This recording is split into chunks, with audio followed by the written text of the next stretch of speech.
Teacher हूँ और आज जो मैं आपका पाठ लेने वाली हूँ विज्ञान का, वो है 9वां पाठ और उसका जो टॉपिक है वो है डिजास्टर मैनेजमेंट यानी कि आपदा प्रबंधन। ठीक है, आज का जो हमारा टॉपिक है वो है आपदा प्रबंधन। जैसा कि आप सब जानते हो कि 2 साल से हम और आप मिलकर आपदाएं ही झेल रहे हैं, है ना। आपदाएं खत्म होने का नाम ही नहीं ले रही हैं हमारी और आपकी जिंदगी से। जैसे अभी आपने सुना रहेगा, ताउते तूफान आकर गया है, यास आकर के गया है, भारत में कई जगहों पर बाढ़ आकर गई है। तो ऐसी अनगिनत आपदाएं हम 2 साल से देख ही रहे हैं। ये 2 साल तो ऐसा लगता है कि जैसे आपदाओं का ही साल है, खत्म होने का नाम ही नहीं ले रहा है। आए दिन कहीं न कहीं आप देखते हो कि कोई बिल्डिंग गिर गई है, पूरी बिल्डिंग कोई टूट कर गिर गई है, कहीं आग लग जा रही है। बहुत देखा होगा आपने, अभी बारिश आई तो जगह-जगह पेड़ गिर गए, कितने सारे लोग मर गए उसमें। तो ये जो सारी मुसीबतें हम और आप मिलकर झेल रहे हैं, इसको कहते हैं आपदा। लेकिन बच्चों, क्या ऐसा है कि ये आपदाएं रोकी नहीं जा सकती या इन आपदाओं से हम निपट नहीं सकते? तो ऐसा कुछ नहीं है। ठीक है, आप सब जानते हो कि 2 साल से हम और आप घर बैठे हैं, सारे स्कूल्स बंद पड़े हैं, लोगों के जो काम धंधे हैं वो बंद पड़ गए हैं, सड़कों पर भीड़ पहले से कितनी कम हो गई है। क्यों? क्योंकि सबसे बड़ी आपदा यानी कि शायद हमारी जिंदगी में जो हमने और आपने 2 साल से लगातार आपदा हम झेल रहे हैं, वो है कोरोना वाली आपदा। पता है ना आपको, लाखों लोगों की जान चली गई है और अभी भी ये जो आपदा है या फिर आप इसको जो भी आप नाम दे दो, रुकने का नाम नहीं ले रही है। पहले पूरे भारत में थी, पूरे भारत में, पूरे विश्व में फैली हुई है, लाखों लोगों की जान चली गई है। तो ये जो आपदा है वो चल ही रही है। लेकिन आपदाएं आती हैं तो उनको हमको या फिर जो भी हमारी प्रशासनिक संस्थाएं हैं, उनको उसका प्रबंधन करने आना चाहिए। यानी कि जो भी तकलीफ है या फिर जो भी समस्या आ रही है, उसका हल ढूंढना सबको आना चाहिए। क्योंकि आपदाएं तो आती जाती रहेंगी, लेकिन अगर इन आपदाओं से हमने लड़ना नहीं सीखा, इन आपदाओं से लोगों को निपटना नहीं सिखाया या फिर ये नहीं बताया गया कि कोई आपदा आई है तो आपको क्या करना चाहिए और क्या नहीं करना चाहिए, तो फिर हम उस समस्या से निपट नहीं सकते हैं। जैसा कि एक छोटा-सा मैं उदाहरण देती हूँ कि अब कोरोना वायरस है। सब जगह, मतलब आप टीवी में देखो या फिर आप न्यूज़पेपर में देखो, सब जगह ये कहा जा रहा है कि भई अगर कोरोना से आपको अपने आप को बचाना है तो आप मास्क पहनिए, भीड़-भाड़ वाली जगह पे मत जाइए, निरंतर अपने हाथों को सैनिटाइज़ करते रहिए। लेकिन फिर भी इतने सारे केस बढ़ रहे हैं और लोग संक्रमित हो रहे हैं, इसका मतलब ये है कि जो उनको समझाया जा रहा है, लोग वो समझने के लिए तैयार ही नहीं है। सही बात है या नहीं? अगर लोग इस बात को समझते कि उन्हें भीड़-भाड़ वाली जगह पे नहीं जाना है, उन्हें मास्क पहनना है, लोगों से दूरी बनाकर रखनी है, तो शायद ये समस्या इतनी बढ़ती ही नहीं, है ना? ठीक है, तो आपदाएँ जो आपके बुक में एक टॉपिक है, आपदा प्रबंधन, ठीक है? उसके बारे में थोड़ा-सा, ये बहुत जनरल टॉपिक है, ईज़िली आप सब समझोगे। इसके बाद ना थोड़ा-सा इंटरेस्टिंग पार्ट भी है, ये तो आपको ऐसा लगेगा कि हाँ, ये तो हमको पता है, लेकिन इसके बाद एक छोटा-सा हिस्सा ऐसा भी है, जो आपको इंटरेस्टिंग लगेगा, नई जानकारी है, ठीक है? तो थोड़ा-सा आपके बुक के हिसाब से अब चलते हैं कि हमारे आस-पास कौन-कौन से प्रकार की आपदाओं का अनुभव आपने किया है और उनका आस-पास की परिस्थिति पर क्या परिणाम होता है।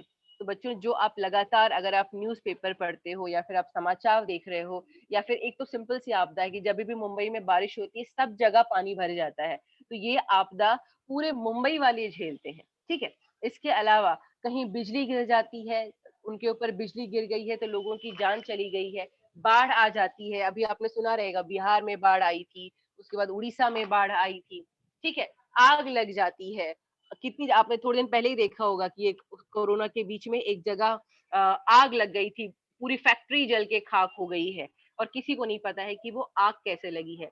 बम विस्फोट हो जाता है, आतंकवादी हमले होते रहते हैं, कारखानों में रासायनिक दुर्घटना होती है और इसका सबसे अच्छा उदाहरण है, थोड़े दिन पहले अगर आपने सुना होगा तो बदलापुर में था कि बदलापुर में एक बहुत बड़ी कंपनी है, वहां से बहुत ही हानिकारक गैस का रिसाव हो रहा है, जिससे लोगों को वहां के लोगों को सांस लेने में तकलीफ हो रही थी। है ना? तो कारखानों में रासायनिक दुर्घटना का वो सबसे अच्छा उदाहरण है। भीड़-भाड़ वाली जगहों पर भगदड़ मच जाना, दंगे होना। बच्चों, इसका भी एक एग्जाम्पल आपने देखा होगा कि 2 साल पहले ही करी रोड स्टेशन पर बारिश के टाइम में इतनी रश थी, अचानक से किसी ने कुछ कहा और एल्फिंस्टन एल्फिंस्टन करी रोड के पास ही है वो, वहाँ के ब्रिज पर।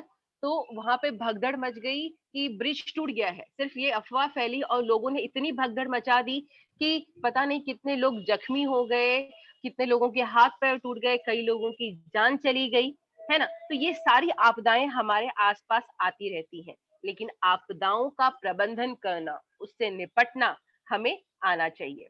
तो अब सबसे बड़ा सवाल कि आपदा से बचाव होने के लिए या उनसे कम से कम हानि हो, इसके लिए आप कौन-सी योजना बनाएँगे? यानी कि जो भी आपदा आ रही है, ठीक है?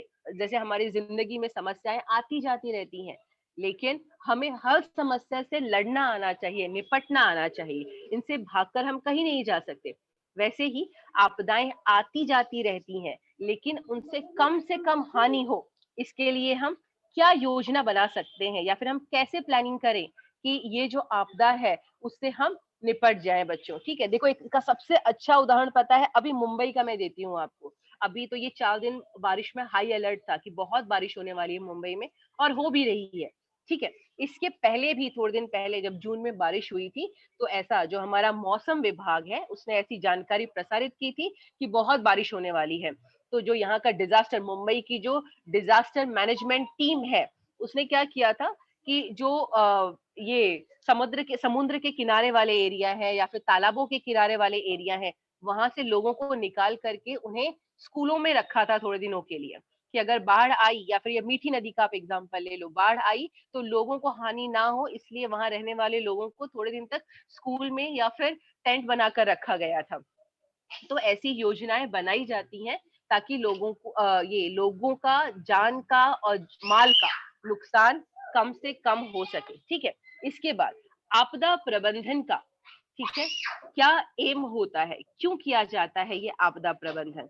तो बच्चों, आपदाओं के कारण होने वाली हानि और उसके खतरे को प्रतिबंधित करना, यानी कि उस हानि को कम से कम किया जा सके और ज्यादा से ज्यादा लोगों की जान बचाई जा सके।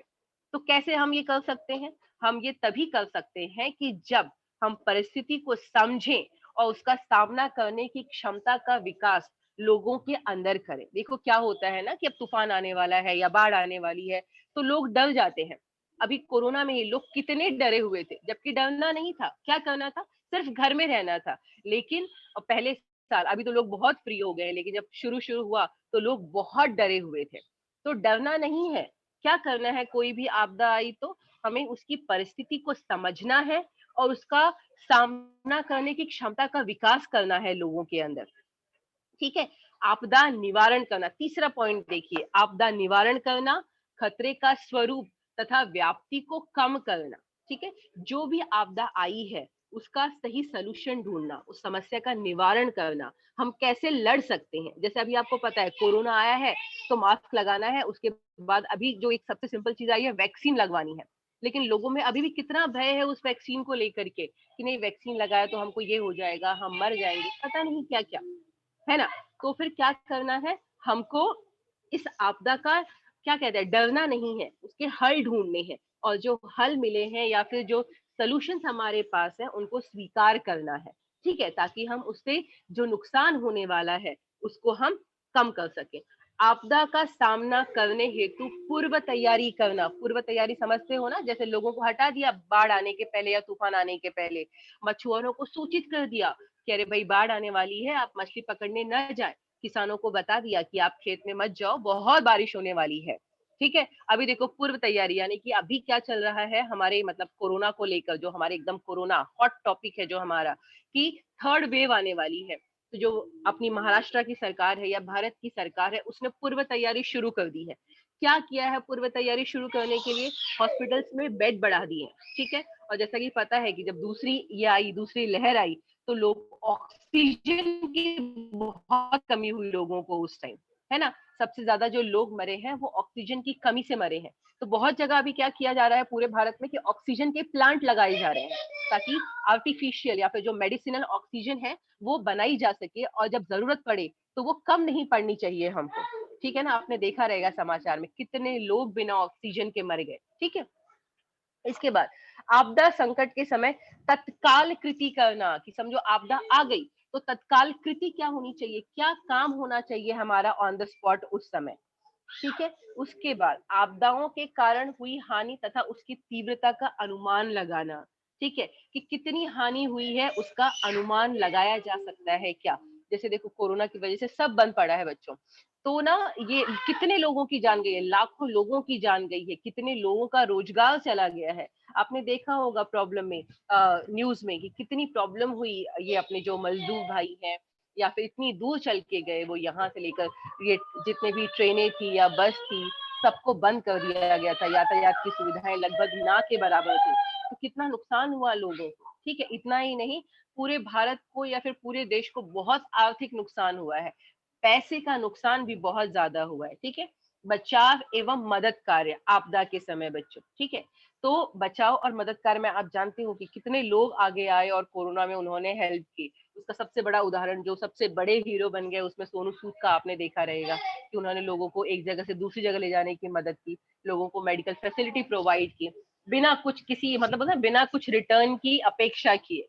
इतना ही नहीं, ऐसे बहुत सारे लोग थे जिन्होंने भूखे और गरीब लोगों को खाना खिलाया। ठीक है, पुनर्वसन एवं पुनः निर्माण करना, तूफान आ गया, बाढ़ आ गया, हानि हो गई, लोगों के घर बार बिखर जाते हैं, तो उनको वापस से बसाया जाए, ये भी डिजास्टर मैनेजमेंट का एक पार्ट है। यानी कि अगर आपदा आती है तो उसमें अगर लोगों का घर चला गया है, उनके खेत चले गए हैं, तो उनको इस तरह से बसाया जाए कि कम से कम वो अच्छी तरह जी सके, खा सके, अपना काम कर सके। तो ये 8वां पॉइंट जो है वो है पुनर्वसन एवं पुनः निर्माण का।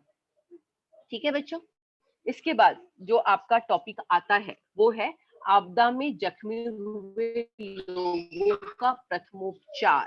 ठीक है, प्रथमोपचार क्या होता है, फर्स्ट एड बॉक्स। ये दिख रहा है आपको, एक ऐसा बॉक्स होता है जिसपे एक प्लस का साइन लगाया हुआ है। इवन आप छोटा सा चीज देखी रहेगी आप लोगों ने, कि अगर आपके स्कूल में भी कभी आप भागते हुए दौड़ते हुए गिर गए खेलते हुए, तो जो आपके सर हैं सबसे पहले वो आपकी चोट पर आयोडीन लगाते हैं। देखा, एकदम डार्क कलर का लिक्विड होता है बॉटल में, उसको रुई पे लगाते हैं और आयोडीन से आपके चोट को क्लियर किया जाता है। तो वो क्या है, वो है फर्स्ट एड ट्रीटमेंट, जिसको हम कहते हैं प्रथमोपचार।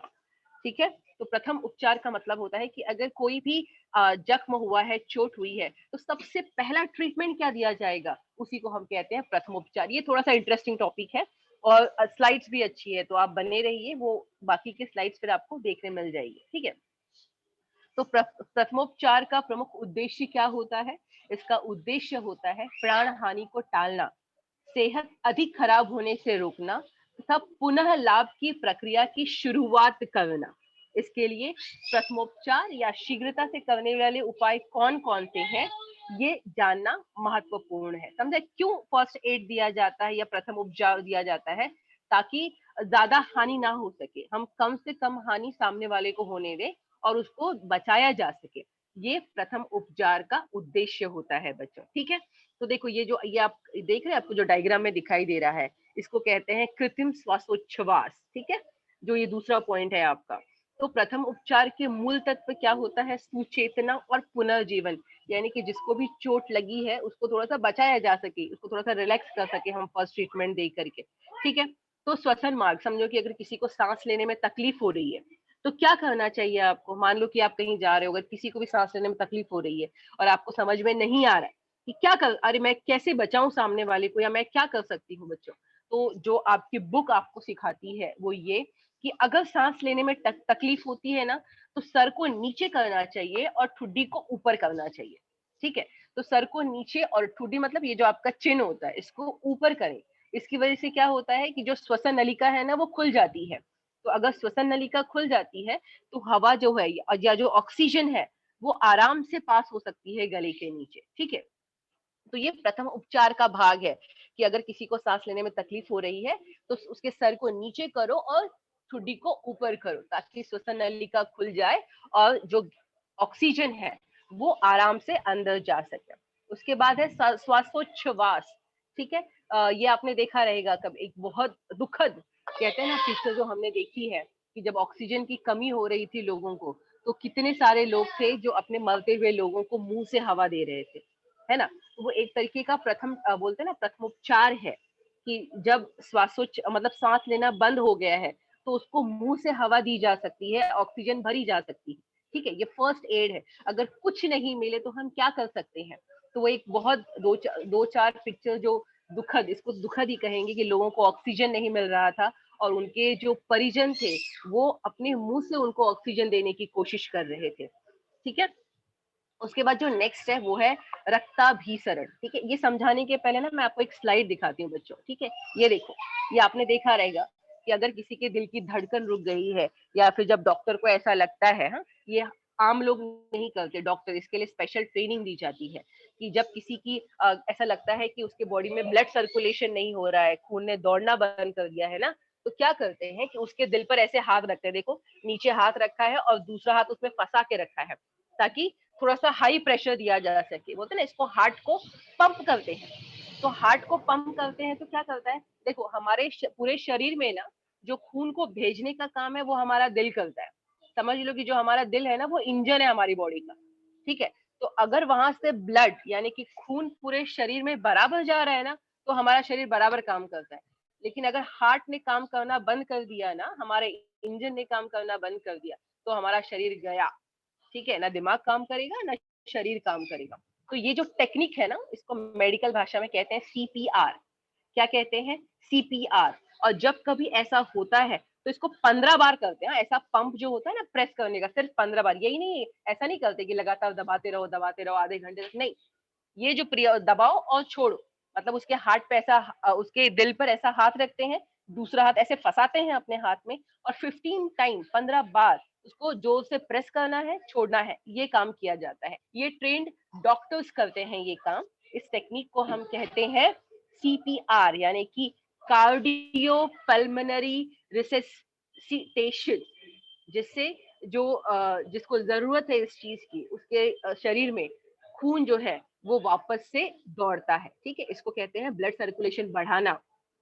ठीक है, सीपीआर ध्यान में रखना। एक ये अच्छी चीज है, शायद आपने पहले नहीं सुनी हो, तो आपकी बुक आपके इस बारे में आपको जानकारी दे रही है। तो आपदाग्रस्त बेहोश हो तो व्यक्ति को 2 बार कृत्रिम श्वासोच्छवास दें। पहले उसको हवा दी जाती है, उसके बाद उसकी छाती पर हाथ रखकर दोनों हथेलियों से दबाया जाता है उसके दिल को। और कितनी बार, 15 बार ये काम किया जाता है, ताकि जो ब्लड सर्कुलेशन है, ठीक है, उस व्यक्ति के शरीर में वापस से शुरू हो सके। तो ये है सीपीआर की टेक्निक, जो कि ट्रेनिंग के बाद ही की जाती है। ठीक है, इसको कभी ट्राई नहीं करना आप, ये ट्रेनिंग के बाद ही की जा सकती है। ठीक है, उसके बाद जो आपको पढ़ना है वो पढ़ना है कि और क्या कर सकते हैं हम। जैसे कि समझो खून बह रहा है, ठीक है, किसी के हाथ से खून बह रहा है, तो सबसे पहले एक सिंपल सा काम पता है कि अगर चोट लग गई और खून बह रहा है तो हम क्या कर सकते हैं ना, नल चालू करो और अपना हाथ थोड़ी देर पानी के नीचे रख दो। ठीक है, लगातार पानी, 2-4 मिनट तक पानी उस जहां से भी खून बह रहा है। ये छोटी मोटी चोट के लिए है, बड़ी चोट के लिए नहीं है। हाँ, ये जो आपके बुक में दिया हुआ है। तो अगर पानी तेजी से बह रहा है तो उसके अपना जो जख्म वाला भाग है वो पानी के नीचे रखिए। तो पहला तो क्या होता है कि थोड़ा सा जो ब्लड है बहना, खून बहना रुक जाता है। ठीक है, ये एक सिंपल सा काम कर सकते हैं। दूसरा, अगर आपके पास सुविधा हो तो हम क्या कर सकते हैं कि जैसे मैंने आपको बताया कि जो स्कूल में आपके फर्स्ट एड बॉक्स होता है उसमें आयोडीन की बोतल होती है। वो देखा ना, जो आपने डार्क लिक्विड होता है लगाओ, या फिर आप डॉक्टर के पास जाओ तो देखो ठंडा ठंडा लगाता है, चोट पे थोड़ा सा ठंडा लगता है, तो वो आयोडीन होता है। तो आयोडीन क्यों यूज करते हैं वो बोलते हैं ना, एक तरह से सैनिटाइज करता है, वो आपके शरीर के उस हिस्से को सैनिटाइज करता है, कि वहां पे जो भी छोटे मोटे जीव जंतु है ना वो मर जाते हैं। ठीक है, तो उस भाग का निर्जंतुकीकरण हो जाता है। और फिर वहां पे हाथ से या फिर कपड़े से थोड़ी देर दबा के रखिए। जैसा कि आपको पिक्चर में दिखाई दे रहा है कि उस लड़की को वहां चोट लग गई, तो उसने क्या किया, एक थोड़ी देर उसको साफ किया, पानी से साफ किया और कपड़ा रख के उसको दबा के रखा। ठीक है, दबा के रखने के बाद ना जो हमारा ब्लड है या फिर जो हमारा खून है उसको ऐसे कर देता है कि वहां, मतलब इस तरीके से वहां पे क्लॉटिंग कर देता है कि धीरे धीरे खून आना बंद हो जाता है। ठीक है, उसके बाद जो नेक्स्ट आपको दिखाई दे रहा है वो है कि भंग या रुका पर आघात। बच्चों को सेकंड पिक्चर दिखाई दे रही है क्या, जिसमें एक लड़का है, उसके हाथ के नीचे एक ऐसा बोलते हैं ना लकड़ी का पत्ता फुट्टा रखा है और हाथ को उस पे बांध दिया गया है। तो ये हम कम कर सकते हैं कि मान लो कि उसको चोट लग गई, हाँ, उसके उसकी जो कलाई है उस पे चोट लग गई, उसको लग रहा है कि उसकी हड्डी टूट गई है और वो अपने हाथ को संभाल नहीं पा रहा है। तो ये एक फर्स्ट एड चीज है या फिर प्रथमोपचार है, जहां उसके हाथ के पट्टे पे उसके जो टूटा हुआ हड्डी का भाग है उसको लकड़ी के पट्टे पे रख के हम कपड़े से बांध देते हैं। ठीक है, तो थोड़ी देर तक उसको दर्द भी नहीं होता है और जो हड्डी है वो थोड़ी सी स्टेबल रहती है, क्योंकि अगर नहीं बांधा तो वो हड्डी जो है हमारी थोड़ी सख्त होती है। ठीक है, और टूटी हुई हड्डियां हिलते रहती हैं तो बहुत दर्द होता है हाथ में। या फिर जो दूसरा वाला पिक्चर आप देख रहे हो कि ज्यादा चोट आई है तो क्या कर सकते हैं, जहां चोट जो हड्डी टूटी हुई है उस भाग पर 2-3 लकड़ियां बांधी है दोनों साइड से और उसको कपड़े से बांध दिया है, कपड़े से या फिर रस्सी से अगर आप बांध दो तो जिसकी भी हड्डी टूटी है उसको ज्यादा तकलीफ नहीं होगी और उसको बोलते हैं ना एक इंस्टेंट रिलीफ हम पहुंचा सकते हैं उस तकलीफ से। तो यदि आपदाग्रस्त व्यक्ति की हड्डी टूट गई हो तो टूटे हुए भाग का निसंचालन करना अत्यंत आवश्यक होता है। तो इस प्रक्रिया को हम क्या कहते हैं, इसको हम कहते हैं निसंचालन। निसंचालन मतलब हिलने नहीं देते हैं उसको, जो लकड़ी होती है वो उसको पकड़ के रखती है। ठीक है, दूसरा एक सिंपल सा और दिया हुआ है कि जल गया या झुलस गया। ठीक है, तो अगर आपके घर में है तो आप दवाई लगाइए अगर हाथ का छोटा हिस्सा जल गया या फिर कुछ हो गया। नहीं तो फिर हम क्या कर सकते हैं, जो भी जला हुआ भाग है उसको 10 मिनट तक पानी की धार के नीचे रख सकते हैं। ठीक है, आपको करीब करीब 10 मिनट तक रखना है। ऐसा नहीं करना कि हाँ पानी के नीचे डाला और निकाल लिया, क्योंकि अगर पानी के नीचे तुरंत डाल के निकाल लिया तो वो और ज्यादा खतरनाक हो जाता है जला हुआ भाग। तो आधा घंटा 10 मिनट जितने ज्यादा से ज्यादा समय आप उस जले हुए भाग को, और एक छोटी मोटी चोट के लिए है, ज्यादा चोट के लिए नहीं है, तो फिर 10 मिनट के लिए या फिर आधे घंटे के लिए आप अपने शरीर के उस हिस्से को पानी में लगातार डाल के रखें। डेफिनेटली इससे फायदा होगा ही होगा। ठीक है, उसके बाद है लचक आ गई, मोच आ गई, चमक आ गई या फिर मुक्का मार हो गया, तो ऐसी स्थिति में राइस की योजना का उपयोग किया जाता है बच्चों। ठीक है, राइस राइस एक योजना है। देखो तो थोड़ा सा मैं इसको जूम नहीं हो रहा है, हाँ राइस दिखाई दे रहा है आपको। राइस की योजना का उपयोग किया जाता है। राइस मतलब पता है चावल होता है ना, सबको पता रहेगा, लेकिन यहाँ पे विज्ञान की भाषा में या प्रथम एड की भाषा में जो राइस है वो एक अलग चीज है। तो चलिए देखते हैं कि राइस है क्या। तो राइस का होता है रेस्ट, यानी कि आपदाग्रस्त को आरामदायक अवस्था में बैठाएं। जिसको भी चोट लगी है या तकलीफ है उसको पहले आरामदायक, आर फॉर रेस्ट, आरामदायक अवस्था में बैठाएंगे। दूसरा है आइस। आइस का मतलब होता है कि उसको जहां भी चोट लगी है वहां पे बर्फ की पोटली रखें, बर्फ का सेक दिया जाता है। ठीक है, कभी जब लचक आती है, मोच आती है, चमक आती है और मुक्का मार, यानी जैसे बोलते हैं ना मसल्स पे चोट लग गई है तब। ठीक है, कंप्रेशन, कंप्रेशन का मतलब होता है बर्फ की पोटली को थोड़ी देर रखने के बाद वहां पर हल्के से मालिश की जाती है, हल्के हाथ से वहां पे मालिश की जाती है। ठीक है, फिर एलिवेट करना। एलिवेट का मतलब होता है ऊपर उठा के रखना किसी भी चीज को। ठीक है, जहां पे भी चोट लगी है उसको भाग को थोड़ा सा ऊपर उठा के रखा जा सकता है। ठीक है, उसके बाद ये जो आप देख रहे हैं नीचे वाला भाग, वो है रोगी का वहन कैसे किया जाता है। तो आपने देखा रहेगा जब भी प्रॉब्लम होती है तो जो हमारी फायर ब्रिगेड की टीम है या फिर डिजास्टर मैनेजमेंट की टीम है वो लोगों को कैसे उठा के ले जाती है। तो उसमें आपको दिखाई दे रहा है एक बच्चे को उसने गोद में उठाया है। तो जो हल्के फुल्के रोगी हैं, जैसे छोटे बच्चे होते हैं, तो उनको अगर कोई तकलीफ है, चल नहीं पा रहे हैं, तो उनको गोद में उठा के ले जाया जा सकता है।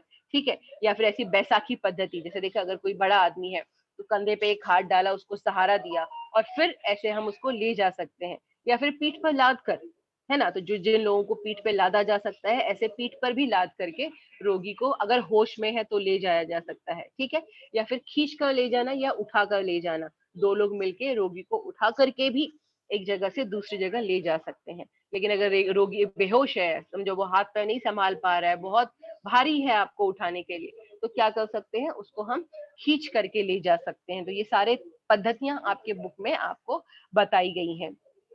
उसके बाद जो नेक्स्ट है वो है झूला पद्धति। ये आपको दिखाई दे रहा है 4 हाथों की बैठक। उसमें क्या करते हैं, हाथों से बैठक बना दी जाती है। ठीक है, लोग ऐसा हाथ ज्वाइन करते दिख रहा है ना आपको, ऐसे हाथ जोड़ते हैं, उस पर रोगी को बोलते हैं बैठ। ये ट्रेन लोग करते हैं, या ये फायर ब्रिगेड वाले हो गए या फिर डिजास्टर मैनेजमेंट वाले हो गए, उनके हाथ काफी मजबूत होते हैं, ऐसे हाथ जोड़ के वो बिठा सकते हैं ताकि रोगी को सही जगह पहुंचाया जा सके या हॉस्पिटल तक ले जाए।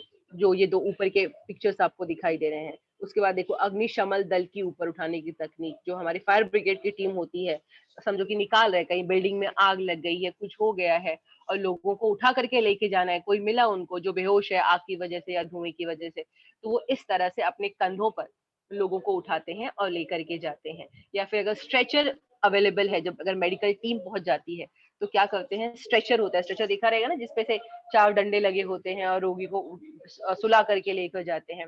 तो वो बांस का भी बना सकते हैं, कंबल में भी लोगों को सुला के ले जाया जा सकता है, या फिर चद्दर का भी स्ट्रेचर बनाया जा सकता है। चद्दर को फैला लो, उस पर रोगी को सुला लो और 4 लोग उस चद्दर के चारों कोने पकड़ करके रोगी को एक जगह से दूसरी जगह ले जा सकते हैं। तो ये तरीका है, ठीक है। जिनको भी चोट लगी है या जो भी आपदा में फंसे हुए हैं, उनको एक जगह से दूसरी जगह पहुंचाने का बच्चों, ठीक है। इसके अलावा और क्या किया जा सकता है, ये देखो नॉर्मल पिक्चर्स आपने न्यूज़पेपर में या फिर समाचार में देखा होगा कि जब भी बाढ़ आती है तो हमारी क्या करते हैं लोग, जैसे टायर का ट्यूब हो गया, अगर टायर के ट्यूब में हवा भरी हुई है ना, तो टायर का ट्यूब डूबेगा नहीं, है ना। तो टायर का ट्यूब डूबता नहीं है, तो टायर के ट्यूब पर लोगों को बिठा करके बाहर निकालते हैं, बाढ़ में फंसे हुए लोगों को।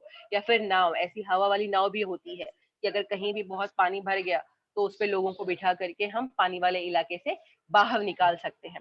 साथ ही लकड़ी का तख्ता है या फिर बांस की लकड़ी है, इस पर भी बिठा करके लोगों को बाहर निकाला जा सकता है। तो ये बहुत सारी चीजें जो भी मैंने आपको बताया है आज, ये सब है आपदा प्रबंधन। ध्यान में रखिएगा कि ये जो हमारी फायर ब्रिगेड की टीम है या डिजास्टर मैनेजमेंट की टीम है, या फिर आपने देखा रहेगा अगर नॉर्मली आप जुहू बीच पे जाते हैं तो वहां ना ये कोस्ट गार्ड बोलते हैं उनको, वो लोग घूमते रहते हैं ऐसे जैकेट्स पहन के, लाइफ गार्ड जिसको बोलते हैं। तो वो लोग अपनी जान पर खेल कर लोगों को बचाते हैं। इवन आज के टाइम में अगर आप देखो तो जितने भी हमारे डॉक्टर्स हैं या फिर नर्स है या फिर जितने भी मेडिकल फील्ड वाले लोग हैं, वो अपनी जान पर खेल कर लोगों के लिए काम कर रहे हैं। तो हमको क्या करना चाहिए बच्चों ना, पूरा सब कुछ समझाने का मतलब यही है कि आप हमेशा ये कोशिश कीजिए कि आप अपने आप को आपदा से बचा सको, या फिर आपदा आए तो आपको उससे निकलना आना चाहिए, ठीक है। इसी के साथ जो आज का ये लेक्चर है वो मैं खत्म करती हूँ बच्चों। आपको जो भी डाउट होगा वो आप पूछ सकते हैं, आप हाथ उठाइए और जो भी आपको डाउट है वो आप अपना माइक ऑन करके पूछ सकते हैं। है आपदा प्रबंधन, ठीक है। आपदा में जख्मी हुई लोगों को प्रथमोपचार कैसे दिया जाता है, रोगी का वहन कैसे किया जाता है, और आपातकाल में अन्य साधन क्या है जिससे लोगों की जान बचाई जा सकती है। इसी के साथ आज का लेक्चर समाप्त होता है और ये पाठ भी समाप्त होता है, ठीक है। धन्यवाद बच्चों। सर लीव करूं मीटिंग? Thank you madam. हाँ ठीक है मैडम, लीव करो।